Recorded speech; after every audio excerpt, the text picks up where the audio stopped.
चंद बुजुर्गों की नसीहत है, आखिर में मैं पढ़ना चाहता हूं इस तवज्जो के साथ कि आप इस बात पर गौर करें कि बाप अपने बच्चे को नसीहत क्या करे, बाप अपने बच्चे को नसीहत क्या करे। ये बच्चे खाली तख्ती के मानिंद हैं, इनके जहनों में जो लिख दिया जाएगा ये वो करेंगे। चंद मिनट की बातें हैं, बड़ी कीमती, जरा तवज्जो करें। चंद ज़हीन फतीन समझदार लोगों के अहवाल हमने देखे कि वो किस तरीके से तरबियत को एनालाइज करते थे। तो आप जरा गौर कीजिए, क्या प्यारी बात है। एक समझदार शख्स ने अपने बेटे को चंद नमूने और चंद जरूरी बातें नसीहत की हैं। वो नसीहत करते अपने बेटे को, बेटे अल्लाह ताला से डरने और उसकी फरमान बरदारी को अपने ऊपर लाजिम कर लो। ये बाप बेटे को क्या वसीयत करके जाए, बेटे अल्लाह ताला से डरने और उसकी नाफरमानी को अपने ऊपर लाजिम कर लो। इत्तिबाए सुन्नत से उसकी ममनुआत से इज्तिनाब करो ताकि तेरी जिंदगी दुरुस्त हो और तेरी आंखें ठंडी हो, क्योंकि अल्लाह ताला से कोई चीज भी पोशीदा नहीं। मैंने चंद बातों का तुझे हुक्म दिया है, अगर तू इनको याद करके और समझ कर अमल करेगा तो इससे तेरी जिंदगी खुशगवार हो जाएगी। अपने बाप की इताअत करो और उसकी वसीयत करदा बातों पर चलो। नंबर 1, बेहुदा गुफ्तगू से बेटा परहेज करो, ज्यादा हंसी मजाक वगैरह से बचो, क्योंकि ये चीज इंसान के वकार को खत्म कर देती है। बुखल और कंजूसी अपने अंदर पैदा ना करो। नंबर 2, तमाम मामलात में म्याना रवि को इख्तियार करो, इसलिए कि एतदाल का रास्ता सबसे बेहतर रास्ता है। कम गोई इख्तियार करो, कम बोला करो, आपस में सलाम का रिवाज रखो। नंबर 3, नेक लोगों की नकल करो, बुरे साथियों से बचो, क्योंकि वो अपने रुफका से खयानत करते हैं। भाई 2 तरह के होते हैं, एक वो जो मुसीबत के वक्त तेरा मुहाफिज और दूसरा वो जो खुशहाली के वक्त तेरा रफीक बन जाए। बच्चों की तरबियत में एक बात यह भी है कि बेटे हिल्म और बुर्दबारी से काम लेना, क्योंकि हिल्म बुर्दबारी इंसान के लिए सरदार है। जो बात को अच्छी तरह समझता है वही तरक्की करता है।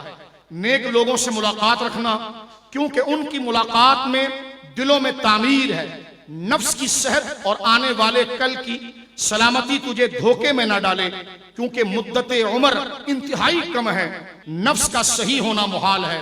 जो अपनी ख्वाहिशात नफ्स का पुजारी बनता है तो गोया उसने अपने दीन व दुनिया के एवज बेच दिया।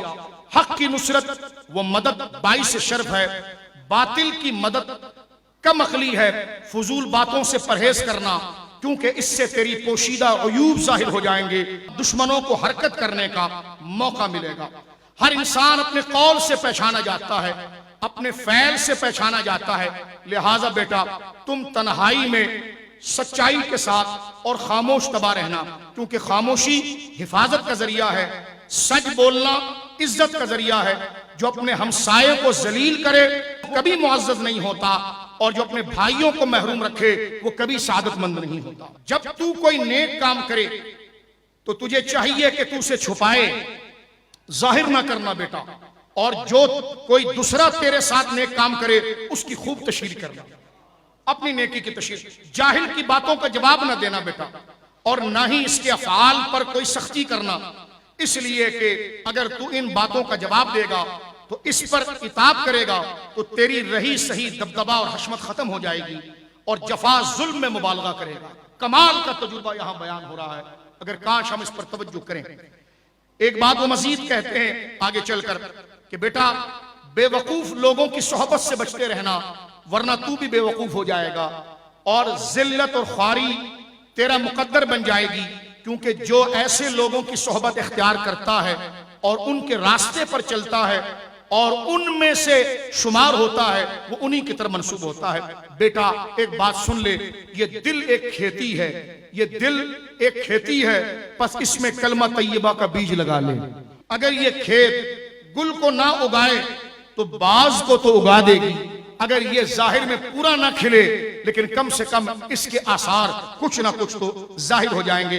अच्छी तरह जान लो बेटा, आदमी का एहतराम उसकी अक्लमंदी और मुहज्जब होने की वजह से है, माल और नसब और इकराम के सबब नहीं है। फजीलत इल्म और हिकमत इज्जत का सबब है। बेटा 7 किस्म के लोगों से कभी मशवरा नहीं करना, 7 किस्म के लोगों से कभी मशवरा नहीं करना। एक जाहिल से, दूसरा दुश्मन से, तीसरा हासिद से, हसद करने वाले से, चौथा रियाकार से, पांचवा बुज़दिल से, छठा बखील से, सातवां ख्वाहिश परस्त से। फरमा इनसे कभी मशवरा नहीं रहना। तुझे जब भी कोई काम दरपेश हो तो उसकी अपने दुश्मन या दोस्त से ख्वाहिश न करना। जो तेरे सामने आए, जो तुझे चाहे, उसका उज़्र कबूल करना। और बेटा कभी परेशानी के हालात हो जाएं तो लोगों के सामने वाविला करने की बजाय रात को अपने रब से रुजू करना। माँ बाप को चाहिए कि वो अपने बच्चों की सफाई का ख्याल रखें, बच्चों के लिबास का ख्याल रखें, उनके हाथ पाँव की सफाई का ख्याल रखें, मुंह और दांतों की सफाई का ख्याल रखें, क़ज़ाए हाजत, पाकी नापाकी का ख्याल रखें। जब बच्चे उम्र में इस एतबार से पहुंच जाएं बुलूगियत में, तो उनको बाकायदा बालिगियत के अंदर कुछ नापाकी के आसार बंदे से जाहिर होते हैं, उनसे इस तरह फ्रैंक हो जाए और इस साथ दोस्ताना याराना हो कि उनको खुलकर शरई मसाइल मोहब्बत से समझाए। उस वक्त उनको ये ना समझे कि ये छोटा बच्चा है, उनको अपना दोस्त समझे और उसको बताएं कि बेटा शरीयत के मसाइल सीखने में कोई शर्म नहीं है, ऐसा होता है, कुरान में भी है, तो लिहाजा ये मसला सुनो। कभी रात को इस किस्म का ख्वाब आए, इस किस्म की नापाकी जाहिर हो, तो फिर इसके गुस्ल का तरीका ये है, इसका मतलब ये है कि तुम बालिग हो चुके हो और तुम पर नमाज फर्ज हो गई है, अब नमाज तुमने नहीं छोड़नी कभी, बेटा रोजा तुम पर फर्ज हो गया है। और गुस्ल का तरीका बेटा ये है, जिस्म के फाजिल बालों को यहाँ से यहाँ तक साफ किया जाता है और इतने दिनों में साफ किया जाता है। ये बेतरतीब बाप की जिम्मेदारी है कि वो बताए और माँ की जिम्मेदारी है कि वो बेटे को बताए। इसलिए कि कुरान करीम फुरकान हमीद ने इस बात को जिक्र किया और हजरत इब्राहीम की दुआ थी, रब्बी हबली मिनस सालिहीन, ए अल्लाह मुझे पाकीज़ा बेटा अता फरमा। अल्लाह रब्बुल आलमीन इखलास के इस तरीके के साथ साथ जो हमारी आने वाली नस्ल है वो अल्लाह की अमानत है, उनकी तरबियत की अल्लाह हमें तौफीक अता फरमाए।